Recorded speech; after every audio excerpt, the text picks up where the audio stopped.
All right, it sounds like the beeping has stopped, so let's go ahead and get started. Good afternoon, everybody, and welcome to the Duty Officer Orientation for RC View DAT Dispatch.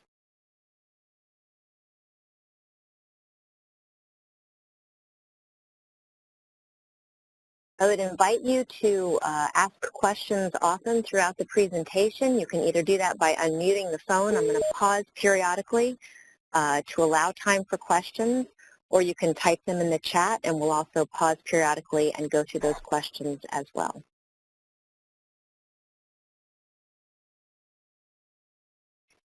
So our agenda for today, we're going to go through some quick introductions, objectives, a brief overview of RC View, and then in more detail, what's going on right now with DAT Dispatch, and then how DAT Dispatch will be used at the end of this 14-week pilot.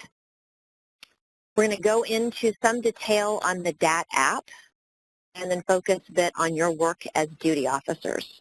We'll also go through some key dates specific for duty officers, look at some resources that are available to you primarily on the exchange, and then talk about next steps.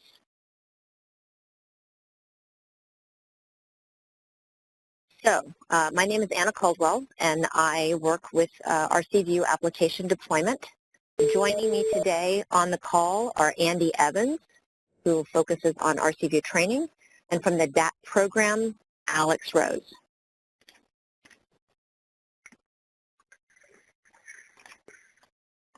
These are the implementation leads that each of the regions have selected to lead this program. So these are people that you should already be familiar with.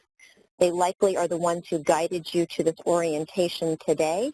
But do take a moment and observe who the implementation lead is, for your region.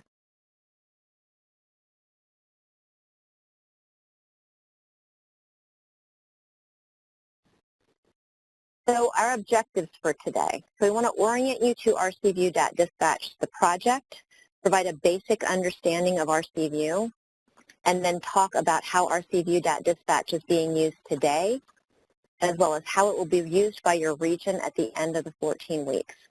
We're going to describe the role of the duty officer and the work that you'll be doing. Learning how to actually use RC View DAT Dispatch to do that work will occur during next week's training sessions.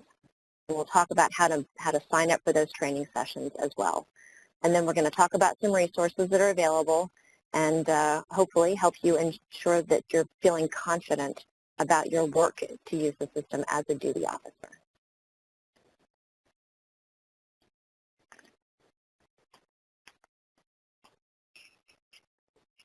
So let's talk a little bit about the RC View DAT Dispatch project. The DAT Dispatch project is part of the infrastructure lane of the Readiness Initiative.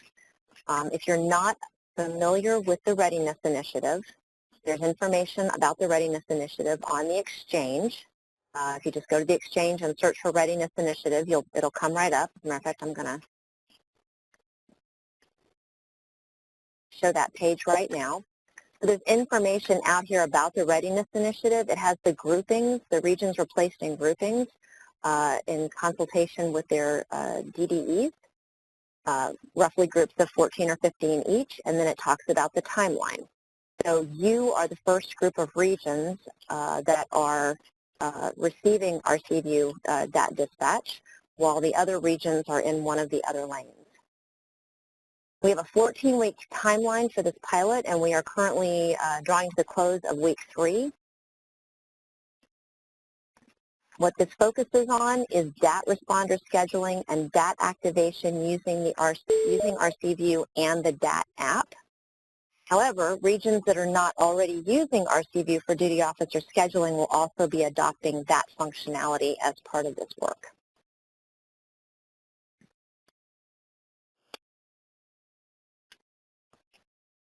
So before we get into an overview of RC View, are there any questions? And Andy and Alex, if there are any in the chat, please let me know that as well. Yeah, there is one from the chat, but the question states, is this the class from the day? And I'm afraid, I'm sorry, I don't entirely know what the question is. So if maybe the asker could restate that question in chat, we will work to get that addressed. Thanks, Andy. Any other questions on the line before we continue? No questions. Okay, great. Thank you. All right. So a quick overview of RC View. And for some of you, this may be old news. You may have already been using RC View. Your region may be using it for DAT Dispatch, for duty officer schedules. You may have taken a mapping class. You may have gone through training on how to use RC Collect to do detailed damage assessment, or you may have been deployed last summer on one of the many operations, and you may have encountered RC View there. But RC View is, at its core, an event management system, and our goal is that it becomes our ability to share our visual situational awareness, both internally with Red Crossers, but also with our partners.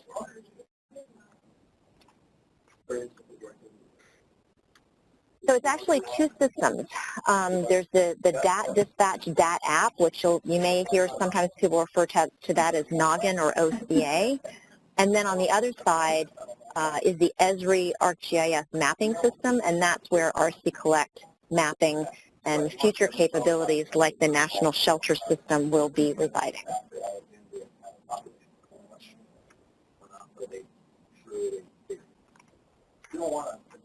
So to access RC View, you have to have an active volunteer connection account. And within that account, you need to have an active DCS-affiliated position assigned to that profile.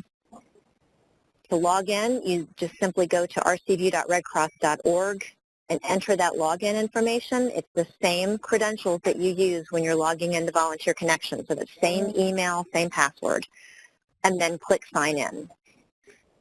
By default, your access will be that of a general user. It'll be read-only. For DAT Dispatch, you would see a heat map that would just show general information about incidents, and then in mapping, you would be able to view maps, including the daily sync briefing, but you would not be able to actually edit or create maps. As part of this project, your implementation leads will be providing us with the names of the people who need higher levels of access in DAT Dispatch, and we'll be taking care of that well before you all go live. If you're having difficulty accessing RC View, there are resources out on the exchange. There's an RC View troubleshooting guide that will assist you with kind of working through what that issue might be. In most cases, it's that missing DCS affiliated position. Once that's been taken care of, your account should be automatically created in the system within 24 hours. If you're still having issues, though, once you've taken a look at that troubleshooting guide, then I would recommend that you contact the IT customer portal, and they can connect you with somebody who can help resolve those issues. Miss Anna. Strong, yes. Excuse me, somebody's got their phone not on mute because we can't hardly, or I can't hardly hear you over them. Could we make sure that if you're not on mute, that you please go ahead and put your phone on mute?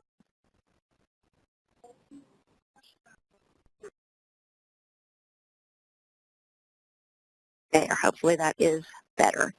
Would really encourage you, if you're not already familiar with logging into RC View, that's one of the first things we'd recommend that you go out and try to make sure that we can resolve any access issues that you might be having well in advance of when you actually need to start using the system. So RC View DAT Dispatch. Currently, there are 26 regions that are using RC View DAT Dispatch. Many of you may be on the phone already that are currently duty officers, and you're already on a duty officer schedule. Others of you may not have actually used the system yet. The functionality that's being used today is to create and manage duty officer schedules. So that's the person that's being notified in the region, that first point of contact in the region. There's an event in our region that we need to make a decision. about what, about responding to. Those schedules can be either automatic or manual.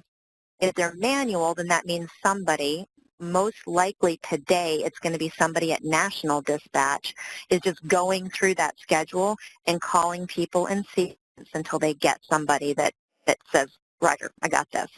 If it's an automatic schedule, then the system actually goes out and notifies people in order of the role and that they're in and signed up for the schedule, and it's notifying them based on their notification preferences. So you can say, I want to get a text message. You can say, I want it to come to a phone. And then you're given instructions in the message that you receive about how to acknowledge that you've received it. So we're logging events then currently and tracking those events in DAT Dispatch. The part that's new, the part that you all will be the first regions to start using, is this creating and managing DAT responder schedules and then monitoring those DAT responses. And the DAT app, which you may have heard about, is one way that the responders are going to be able to sign up for their schedules, receive notification of events, and register their response to those notifications. And we're going to talk about that in more detail here in just a bit. If you're not familiar with the role of a duty officer, there are a lot of resources out on the exchange. We're going to go out and take a look at that in a minute, but I would strongly recommend that you go out and take a look, and especially there's one document out there called Working with RC View DAT Dispatch as a Duty Officer. That's a great reference.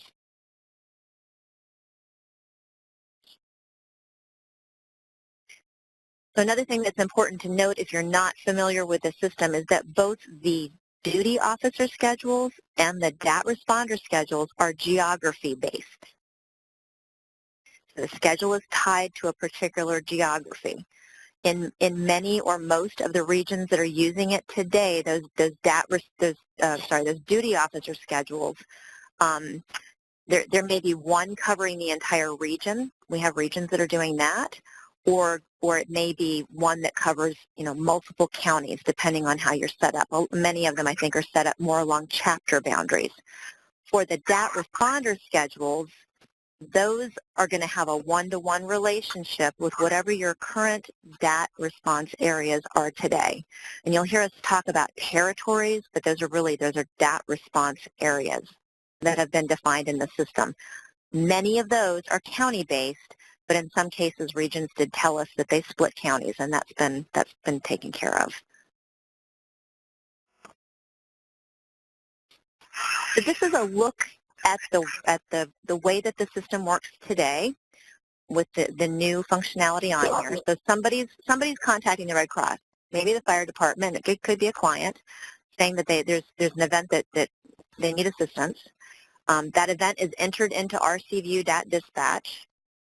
The event automatically associates the event with the duty officer schedule based on geography.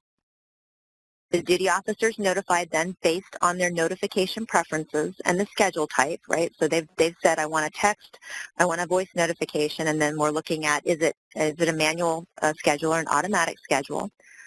The duty officer opens RC View to view the event, does whatever verification is needed, makes the decision to respond. And then the new piece here is that the event is then automatically going to be associated with a DAT responder schedule.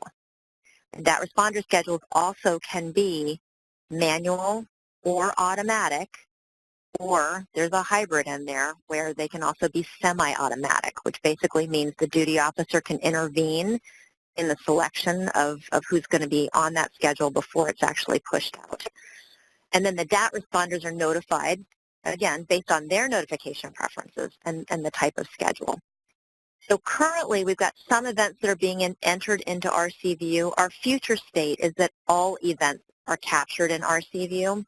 The ultimate future state is that all events are captured in RC View in real time. Now, clearly, it's going to take us a little while to get there. We're working, with regions, 15 regions at a time. And as you work through within your region what your current processes are, and then figure out how those processes are going to be done within RC View, there could be situations where, in the best interest of the client, maybe some of that information may be captured after the fact. But those are all things that you'll be discussing with your implementation lead and with your RDO as you go through the deployment. So let's take a pause there before we get into the DAT app. Andy and Alex, are there any questions in the chat that we need to address? The chat is showing as clear on my end. Okay. Are there any questions on the phone before we continue?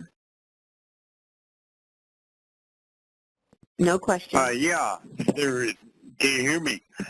Yes. There's no chat box on my screen. There should definitely be a chat box. Oh, go ahead, Andy.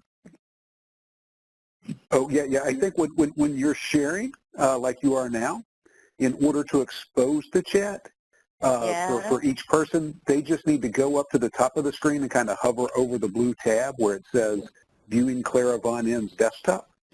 And when you hover over that tab, you'll see it appear. There you go. Thank you, Andy. Sure. So clearly I'm not Clara. I'm using her account today. And full disclosure, this is the first time I've tried to record one of these while I've been going. So thanks for that, Andy. Sure. So, okay, so let's talk about the DAT app.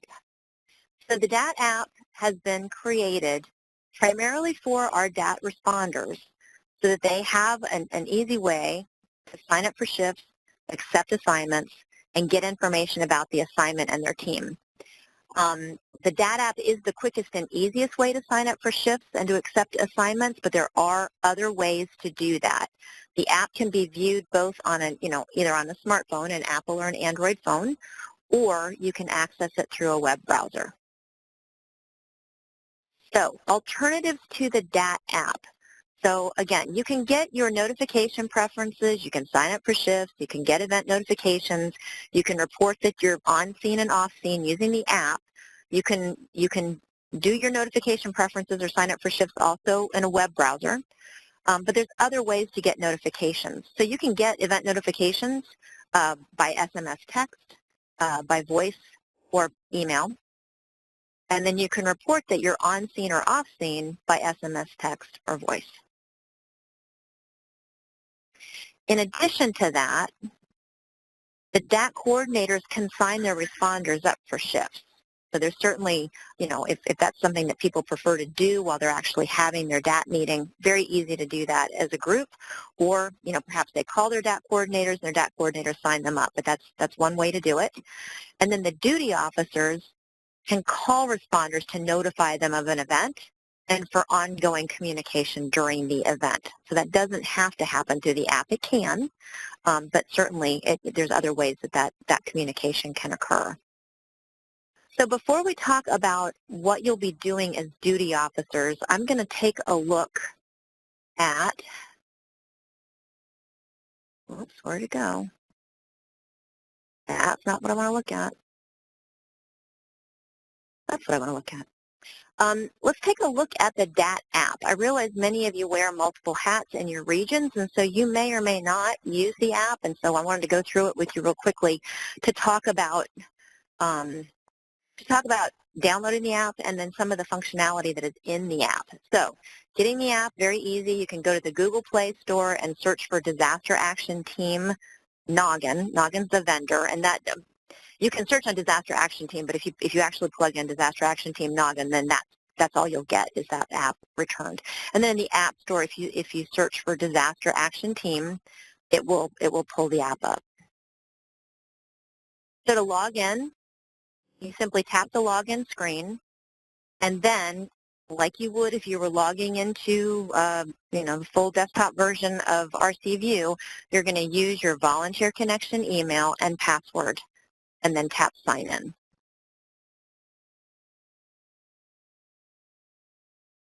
The first thing it's going to ask you, the very first time you download it, is whether or not you want to receive push notifications. And if you want to get those notifications on your phone, you should say Allow. And then it's going to default to the My Event screen after you log in. if you are not currently requested for or assigned to an event response, then the screen is going to be blank.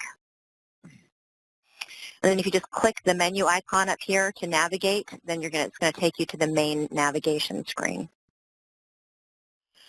So this is a critical thing that you want to do. You need to set your time zone because you have to be in the same time zone as the schedule that you're going to be assigned to. So setting your time zone, again, something that you would do in the very beginning when you first download the app. You just tap your name, and then the app takes you to the Edit Profile screen, and then you can very easily set your time zone. Just tap on time zone, and then highlight whatever time zone you're in. The other thing that you want to do is set your notification preferences.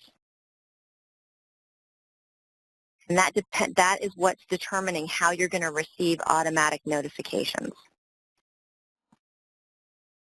So it's another important thing to note is that the contact information that's in RC View, so whether it's in the app or if it's actually, in the full desktop version, all of that information is coming directly from Volunteer Connection. So if there's a phone number in there that's incorrect or an email in there that's incorrect, the place to update that is in Volunteer Connection, and then that information is passed over to RC View. It's also very important to note that if you're going to receive voice notifications, you want to do it to a single phone. So if you want to receive notifications by email, you're going to tap email. And then just ensure that that little checkbox is clicked for email notifications. And then for phone or SMS notification, you want to tap phone SMS. And then you're going to need to make sure down here that SMS text is checked as a cell phone. Here's the important thing. If you're going to receive voice notifications, you only want it to go to one phone. So if there's additional phones in here, you want to deselect home phone, work phone, other phones that might be in there, and just make sure that you're only selecting one phone number. Now, after this call, you're going to be getting an email that's going to contain the slides from today, and we'll also include these slides as well, so you'll be able to go through those if you'd like. So DAT members can also register for shifts if they're listed on a DAT schedule and if a shift needs additional responders signed up. And we're not going to go into the details of creating DAT schedules. That was the orientations and trainings that we provided for the DAT coordinators, which many of you may have signed up for as well. But the important thing to note for both a duty officer schedule or a DAT member schedule, you can only sign up for something that you've already been rostered to. So the person creating that schedule has to add you as a possible person to sign up for that. So to sign up for a shift, they're going to look at the shift sign up from the main navigation screen. And then what's going to show them here are the possible days and shifts that they can be assigned for. They just tap the desired date, and it's going to show up, it's going to list out here both the role that's available as well as the details about the shift time. So in this case, it's a week-long shift. It's starting on the 17th, and then that 7/24 is showing you that it ends on 7/24. So when they click on the shift itself, they're going to get into the shift details. It's going to tell them all about the start and end date, the role that they're signing up for, as well as the availability. And then they can decide that they either want to be signed up, they can click Sign Me Up, or they can just, with the arrow up here, they can go back and look at the other shifts. When they want to look at their existing shift assignments, so what have I signed up for, you just simply go back to the main navigation screen, click on My Schedule, and then all of the green indicate the places that you're actually signed up. They click on any one of those dates, and it's going to take them just to see the details of what they're signed up for. So if you're signed up for a shift that's for an entire week, it's going to list it out by day so that you can see every day what your shift is.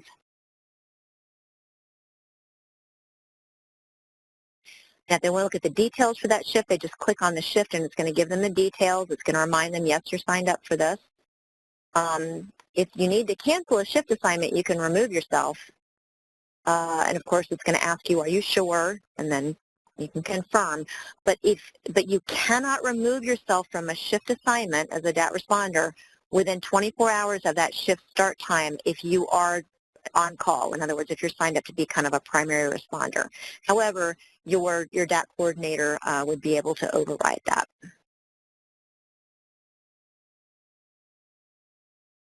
This just gives you a little more information then. So if you elect to get a voice notification, the voice messages arrive from this phone number, and then when you answer, then the messages tell you what buttons to push in order to respond to the notification. Similarly, this is what the SMS text notification looks like. It arrives from a 25669. Gives you the information about what you're being called out to do, information about the client, phone numbers, any additional notes that maybe the dispatcher or the duty officer put in there. And then it also includes instructions for how to accept and then let them know when you're on scene.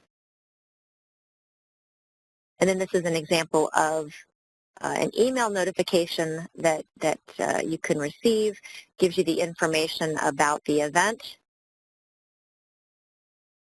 and then again gives you the instructions on what to do to accept the response. So push notifications, so at the very beginning there it was prompting to say, do you want to receive push notifications? So this is an example then of what one of those push notifications would be, coming directly from the DAT app with the instructions of what to do in the app to accept the event.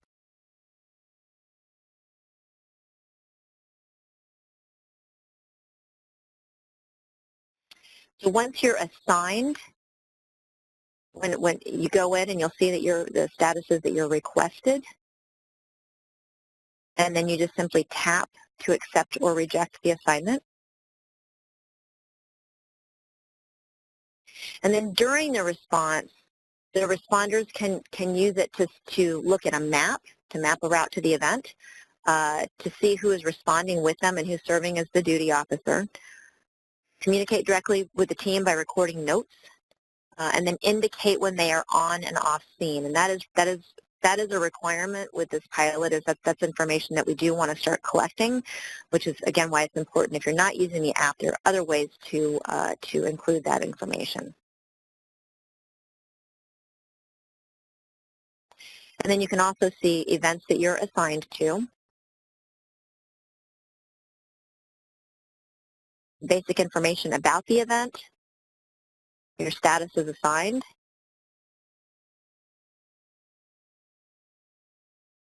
and then you can tap and you can go into details about the event, which will include, event location, a rally point can be entered in there, your status as a responder, and then you can, the event location on an event map.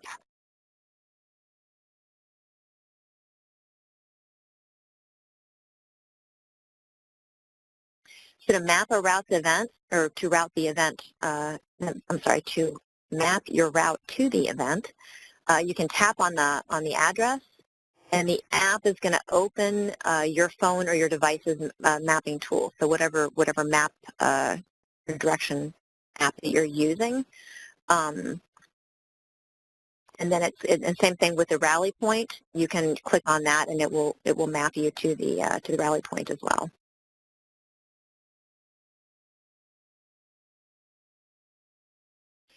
So to indicate that you're on or off scene, again, it's just your responder status. And when you click on that, then it's just going to take you to this very simple screen, so on screen, and then at the point in time that you're off screen, you would indicate that as well. To see other responders' information,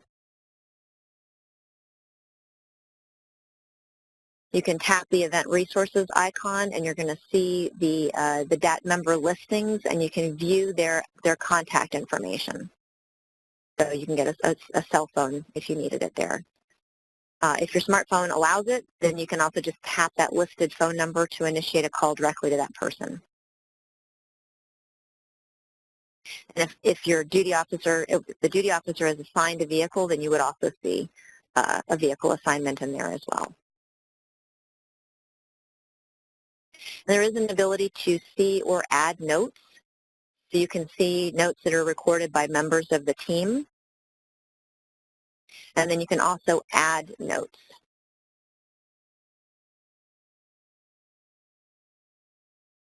And then those notes would be viewable by the other members of the team. So out on the exchange, there are also resources then available that have more information about using the DAT app, and then also, again, what we reviewed, those options for DAT responders without mobile access. And Anna, we've got a couple of pending questions. This is a great time to take them. Cool. Thanks. Yeah, so the first one was, does one have to use the app on a smartphone? And the answer to that is no. There is a web-based version, so someone with a computer can log into a web-based version of the system that has all the screens and so forth that you see on the DAT app. The only difference between that web-based version and the app, one is you may have to resize the window a little bit. It may come up with different dimensions than what you see in the phone, but that's not a big deal. The other thing is that the web-based version does not receive those push notifications that Anna referenced a few slides back. Those only come across through the app on a mobile device. So that's the answer to that question. Another question that came across is, how do duty officers sign up for shifts? And the answer to that one is it's a little, not complex, it's a little involved, so hang in with me. Duty officers can use the app to sign up for shifts. So if you're assigned to a duty officer shift, you will see it show up for signing up or self-registration through the app. Unlike DAT shifts, though, the duty officer shifts do not restrict how many people can sign up for a given shift. So there's not built-in control as to, oh, we only want one duty officer signed up at a time, or we only want one backup signed up at a time. So if you're going to encourage duty officers to use the app to self-register, please ensure that whoever is keeping an eye on those duty officer schedules is just monitoring them to make sure there's balance in the sign up. That we don't have 3 people signed up for one shift and nobody signed up for the next one. That's kind of the catch to duty officers using the app to sign up for shifts. And actually, there's one more question, Anna, that came across. And do we know whether clicking the address, searches for the address, or the geocoded coordinates in RC View, in my area especially, it's not uncommon for a location to only be findable on the RC View map. When you are doing that routing feature inside the DAT app, it is relying on whatever mapping function you have loaded onto your smart device. So it is not using RC View mapping. It's using maybe Google Maps, or if you're using the native Apple Maps feature, it just uses whatever that item is that is on your phone, or that you have designated as your primary choice on your phone.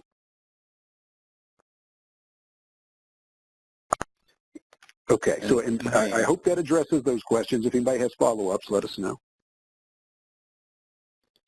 And this is Alex. There's another question that others may be interested in the answer. The question is the DAT app working in all areas? And so the answer to that question is, once all of the regions that are in the first wave, so that's everyone on this conference call, get through the whole process of the deployment, and their schedules are built, and this is really just a few more weeks away, the app will work for all areas, assuming that there's data connectivity to the internet, whether that's by the cell phone reception or by Wi-Fi. So it's not available in all areas, in all regions, until they've gone through this whole deployment process. and then assuming that you have internet connectivity, the app will absolutely be available in those areas. Thanks for that, Alex. I noticed that the other thing that I didn't mention, Andy, is I think the app is also a pretty easy way for duty officers to set their notification preferences, correct? As well as time zone?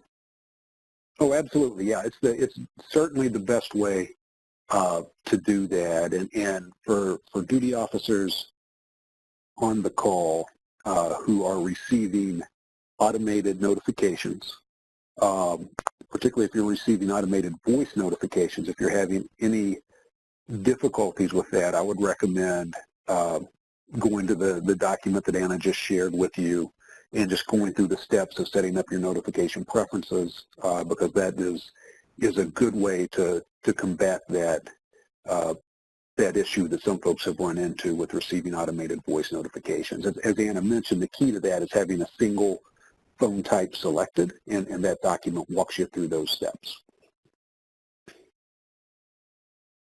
Awesome. Thanks, Andy.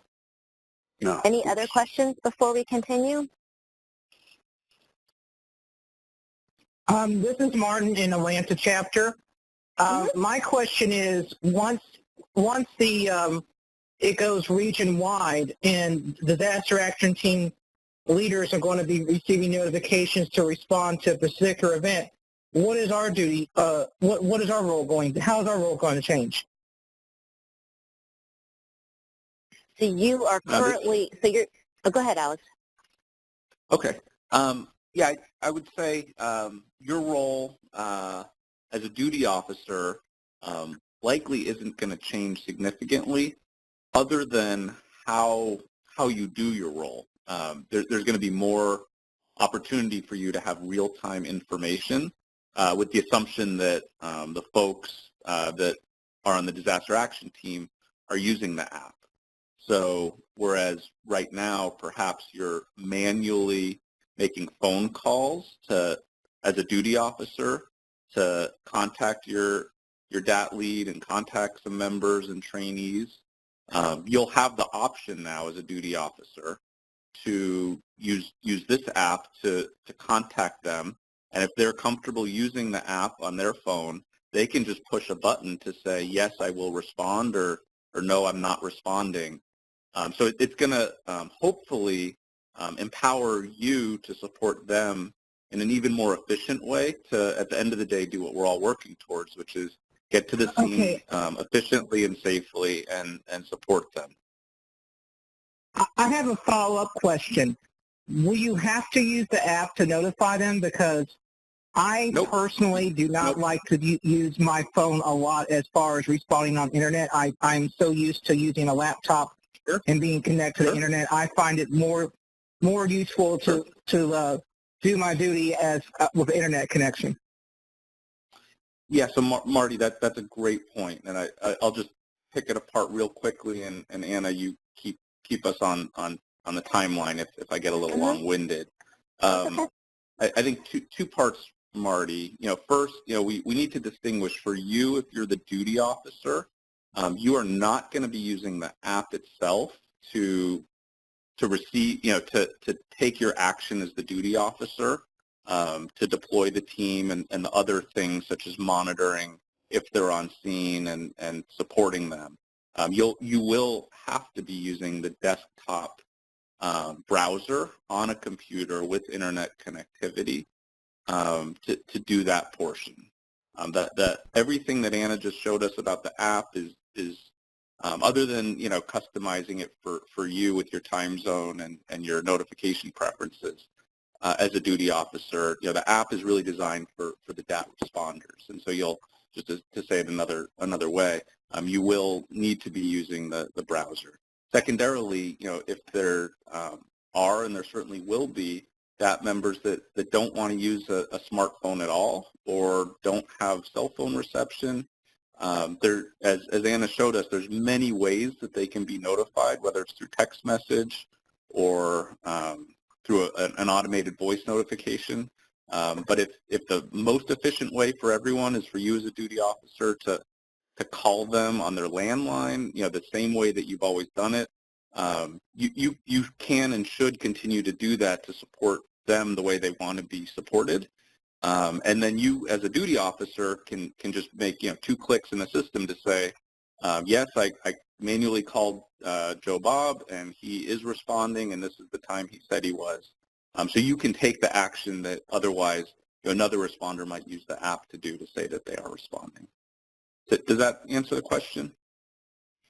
I believe so. I guess I always could ask the lead and co-lead for duty officers in the Georgia region if I had any more questions. Okay, and that's a great question. So thanks so much for asking. Yeah, and I would go ahead. Morning. My name is John Williams, and I'm out in California at the Desert to the Sea region. Been a duty officer for a while, and I've come into situations where our fire department dispatch will get impatient with national response, and it's not like being put on hold. So they will actually go to the redundant system, which is to directly call duty officers that they have listed in their CAS system or in their contact systems. In the event, what are the redundancies for this? I mean, technology is a wonderful, wonderful thing, but as we know with our emergency management experience, redundancy is necessary. Are there any redundancies? So if you're talking about specifically the application itself, your region as well as a number of others have been using it for going on 2 years now for duty officer scheduling and notification of duty officers. There are times certainly when we do need to take the system down for maintenance. Those are things that we let people know about in advance. And you'll need to have manual procedures that you can use at that time. When that happens today, National Dispatch they just make sure that they have all of the schedules, and they go to like a manual call downs even for those things that are automatic. And you'll need to do something similar. The same thing would happen if there's power outage in the local area that would then impede somebody's ability to use the system. The systems themselves are certainly hosted and there's redundancy in the hosting. They're externally hosted. They're not hosted by the Red Cross, if that helps to answer that question. Sure. Now, let's say we as duty officers get a call, that call from, I've got like 15 different fire departments in my area. So I get that call from the dispatcher that says, okay, we need your assistance and we need you to come. How would I load that information onto this? You're gonna go into RC View and you're going to create the event, and that's some of the training detail that's going to be provided. But the idea is that these events are, as much as they possibly can be, captured in real time.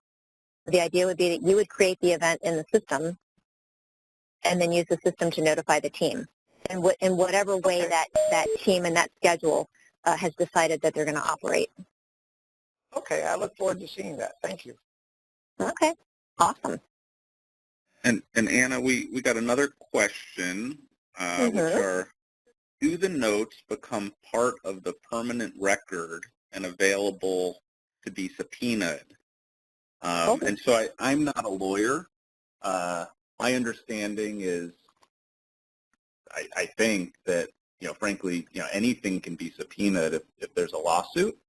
And I guess, the best way I can answer that programmatically is much like there might be certain assumptions or judgments about a particular client or a situation that are not 100% factual. We likely wouldn't document those on an intake form or in CAS. That type of thing probably shouldn't be written in the system. But I think at the end of the day, we use the system to do our jobs, fulfilling our mission. and us as responders shouldn't really be too focused on if something could be subpoenaed or not, because at the end of the day, we're helping people, and the system will record, when we got on scene, when we didn't get on, when we departed the scene, if we requested, more responders, a duty officer certainly could write notes in there, and that's a helpful tool, and we should be embracing it and really not being too concerned about being subpoenaed.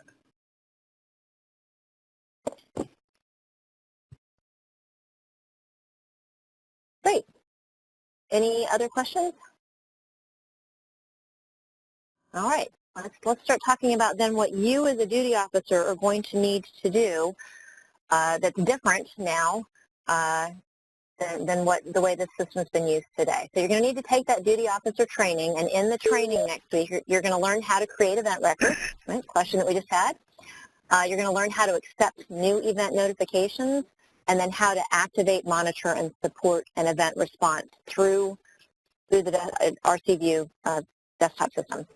You're going to work with your implementation lead, your DAT coordinators, and others in your region to understand what kind of schedules, so are they going to be manual, automatic, or semi-automatic, are going to be used in the DAT response territory that you support, and why they've made those distinctions. So your DAT coordinators have all gone through an orientation and a training so that they can then learn how to create their DAT responder schedules, and that work should be starting up here around the 5th of March. And then what impacts might access the decisions about using technology, areas of cell reception that may be spotty, individual DAT member preferences, et cetera, and how that's also going to affect that decision-making process. So you should take a look at the DAT Dispatch Toolkit on the Exchange, especially those reference materials that pertain to you as a duty officer. And then if you're new to RC View DAT Dispatch, you may need to, as we said, test your access to the system, work with your implementation lead, make sure you mitigate any of those things, early on. Set your notification preferences. You could do that by downloading the app if you want to try that out. And then sign up for duty officer schedules. Again, if you're new and you're not already on a duty officer schedule, then you'll need to work with your implementation lead to make sure that happens. So as I mentioned at the beginning, this is a 14-week pilot. We are piloting both our training materials, our deployment materials, and quite frankly, can this be done in 14 weeks? And certainly you all represent regions that are the first regions then that are going to be using this new capability of the DAT scheduling and the DAT app. So this week we have the duty officer orientations. Next week, the duty officer training. I said earlier that, so we have in the schedule right now, week 6 or the week of 312 is when the DAT coordinators are supposed to be able to begin creating those schedules, but it looks like we're going to be a little bit ahead of schedule with loading that geography into the system, and so we're hoping that'll actually start a week early. In the schedule today, and your implementation leads may or may not have shared a rather lengthy 14-week schedule with you. In the schedule today, we had the possibility that some regions could go live as early April, with the rest coming live no later than the end of April. We actually have checkpoint meetings next week with the RDOs and the implementation leads to just kind of get a temperature check and see how people are feeling about where they think that they might be trending and where things are going well, or maybe where they're looking for some additional assistance. But all regions do need to be live. We'd like for people to be live all together for a couple of weeks before we then transition everybody to steady state use, which essentially means you have a plan in place for ongoing training, for ongoing support, and you know where to go to request help with the system, because we do have a second group of regions that we'll be working with that starts up the 14th of May. So resources. So we talked a little bit about resources out on the exchange. So I'm going to go take a look at those right now. If you go to the exchange and you search on RC View, you're going to see all sorts of stuff. There is an RC View main page, and then there's pages for RC Collect DAT Dispatch. There's one dedicated to system updates. That's usually where we post information about maybe since these are off-the-shelf products, when we're taking on a new vendor release of the system, maybe some new enhancements that might be of interest to folks, or maybe if we do need to do a scheduled maintenance, we put that information out there as well. Information about getting access, getting help. And then there's some information now about the National Shelter System in RC View. That project is going to begin deploying their solution the 1st of June with, I believe, shelter registrations. And so that will be using that same RC Collect capability that's used today for detailed damage assessment. But the important thing that you want to pay attention to is going to be the DAT Dispatch Toolkit, which has all of these job tools in it. So there's job tools related to creating and managing DAT schedules, creating and managing duty officer schedules, downloading a DAT user access list for regional leadership if they want to see who's got access to the system, options for DAT responders without mobile access, so making sure people understand that, yes, they can participate in the system without necessarily using the app. Performing back data entry in RC View DAT Dispatch, that could be something that you'll get engaged in if it turns out that there are events that need to be entered into the system after the fact, that there'll be certain data elements that need to be captured. And then down here, this is going to be the one that you really want to focus on. This is working with RC View DAT Dispatch as a duty officer. So that's going to contain all the information you kind of need to know in that duty officer role.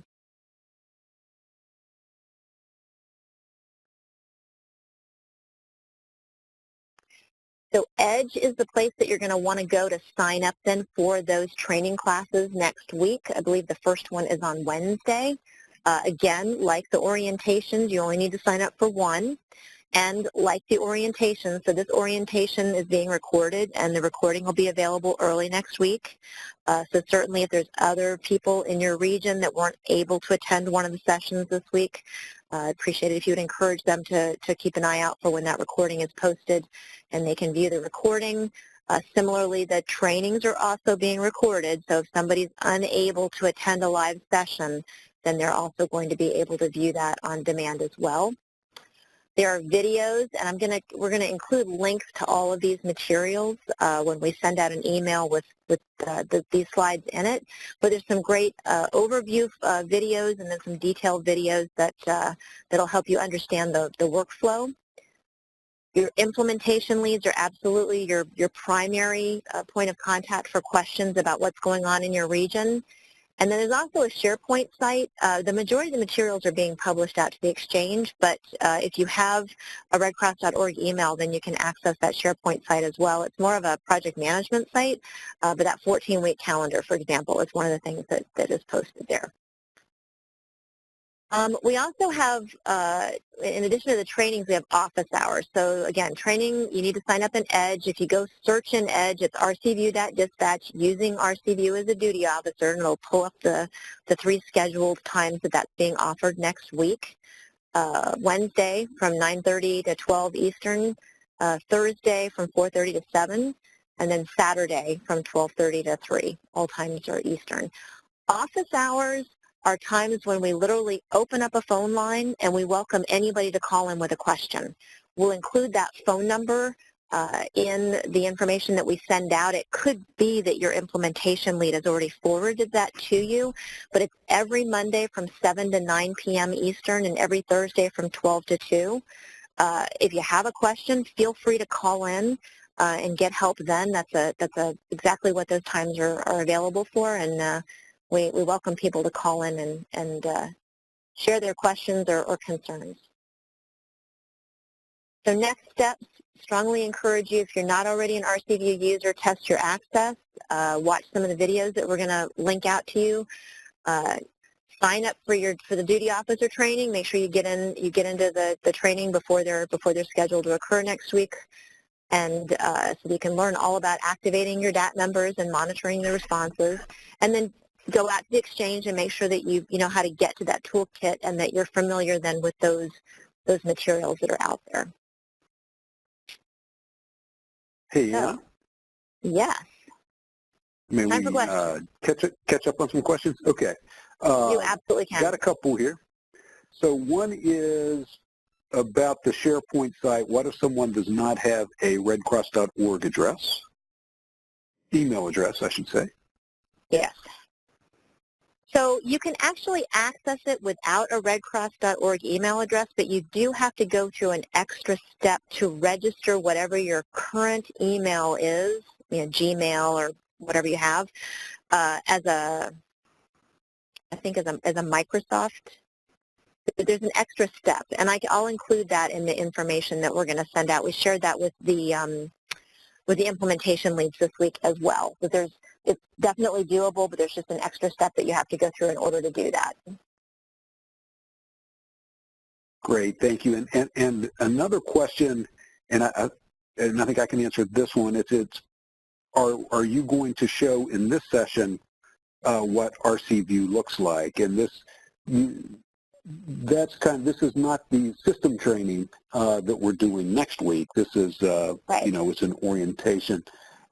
There are, though, for someone who's not at all familiar with the system, there are a couple of videos they could view in advance to help get the sense of it. One covers the workflows that we're using, and it's not just about what the system looks like, but it includes a number of images from the system. And then for duty officers in particular, there's a video about the 3 ways to activate a DAT response, and that's that whole manual, semi-automatic, automatic kind of options, and that gives a good look into the system as well. So the regular training that we're having next week, as well as those videos, may give someone some of that basic familiarity you're asking about. Great. I also see one here, which is a great question. Does this mean that all DAT responders will need to have RC View access? Yes. Even though they're not going to be signing into the in all likelihood into the desktop version, right? They're going to be using the app either on their phone or you know, in a web browser. They do have to have access. So when we oriented the DAT coordinators a couple of weeks ago, we gave them, actually it's part of the deck that I went through with you that showed how to download and access the app, but a big part of that was making sure that they talk with their DAT members early at their regularly scheduled meetings and have people test that access, so that they can make sure that they are able to get into RC View. They don't have to have a special user permission. You can get into the app just using the general default user permission, but they do need to be able to get into RC View. Great question. And here's another one, and I can take this one, I think. Will responder lists be shown on the RC View map? Will we have to view a list of people? Does the DAT app show in RC View? All right, so there are a number of questions kind of packed into there. I think the first one is, the answer to the first one about responder lists is that one can map their responders in RC View mapping, but within RC View DAT Dispatch, there is not a map that shows, for example, the home locations of all of those responders. Again, that is feasible through RC View mapping, relying on reports from Volunteer Connection. And if you pursue that route, I would encourage you to take care to protect the personally identifiable information of your volunteers and restrict access to that map. But inside of RC View DAT Dispatch, anytime a duty officer says, yes, the Red Cross will respond, based on that event's location, the system goes and looks at the appropriate DAT schedule or DAT responder schedule, and it creates what we call an event resources list. You'll sometimes hear that referred to as an ERL, E-R-L. And what that is it's basically a short list of likely responders, right? So the system can judge based on where the event occurred and who's on call for that relevant DAT responder area or DAT territory who those most likely responders are. So it generates a unique list for each event to include their contact information. And then the kind of the last question, does the DAT app show in RC View? There is a separate URL that you can log into in order to log into an app view of RC View DAT Dispatch as opposed to the full desktop view, which is the view that duty officers use to monitor and support responses. So I think that covers those. If not, please follow up.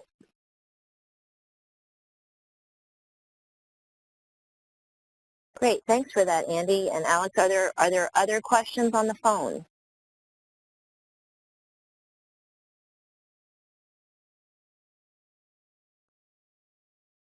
Okay, well, I've covered all the material that we had planned to cover today. We will get an email out to you with the materials that we reviewed today, as well as the links to the other materials that we discussed, including the links to the videos that Andy was mentioning. I have a question. Sure. If we don't have access to the from a DAT member and being in access to the duty officer information, is this going to change that aspect and get us that access to the apps that for us to work with the apps from a lower level to a higher level access?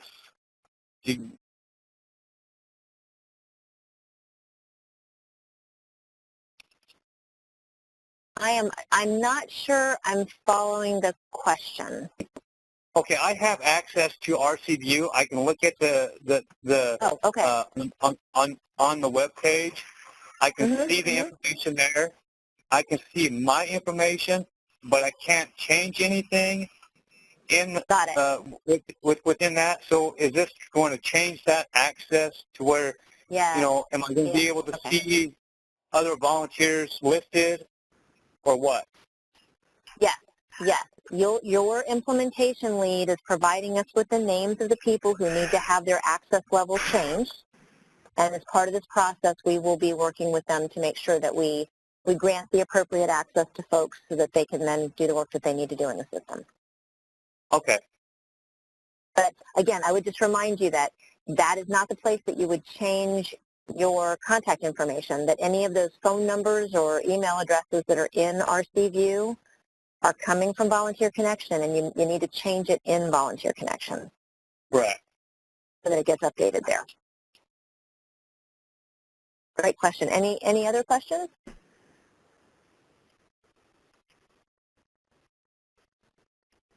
All right. Well, can't thank you enough for spending time with us on a Saturday. It's a rainy Saturday here in Virginia. Hopefully you guys are experiencing nicer weather wherever you are. But do make sure that you get out there and sign up for the training next week. If you have any questions at all, don't hesitate to reach out to your implementation lead, or feel free to join us for an office hours and raise your questions there. We look forward to talking to you. So thanks very much, and have a great rest of your day. Oh, I hear a question. One quick question, if I can. Sure. Are there any plans to have RC or Volunteer Connection reflect the roles of the data responders? In other words, leader responder training, so that we can use that database, RC or Volunteer Connection, to build lists.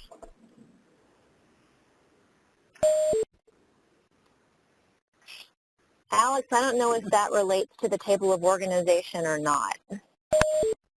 So if I understand the question, you're asking if someone has a certain position in Volunteer Connection, as a DAT service associate or as a DAT supervisor, will that position flow right into RC View DAT Dispatch? Is that what you're asking? Yes, ultimately, I know it does not today. Right. And my thought was, for the future, is it going to be that we can list those different roles of the DAT volunteers to make it easy? Yep. Great question. And I think the best answer is, and Anna, tell me if I'm going off track. You're not the first person to identify that would be great. At the moment, that isn't a feature.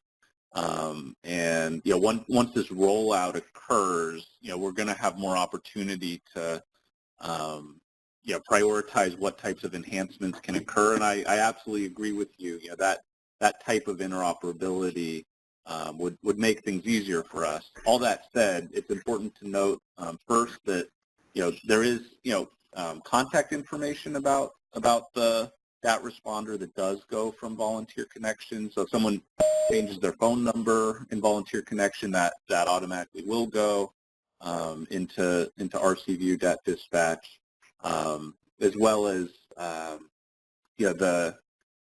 there's a number of other types of enhancements that we'd love to see, but those aren't going to be here immediately. Okay, is this Andy? One last point. It's only a one-time activity for the DAT coordinator to be saying which role each volunteer is in, and once that's done, it's done, and we're not going to need to do that again.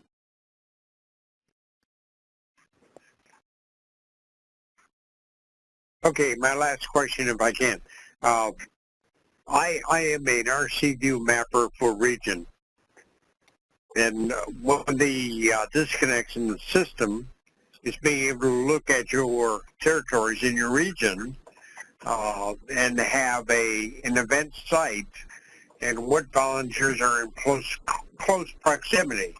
Right now, we're told that all the volunteers are going to be listed by territory, and some of our territories are 1 county wide and 14 long, which creates quite a separation between the volunteer and the event site. So we are going to be, or I propose to draw a map, RC View map, and list the data from the coordinators as to who's available in the different territories, and then have them drop in the address at the event site and expand out to pick the closest one in proximity. My question for you is, that's not an original idea, I'm sure.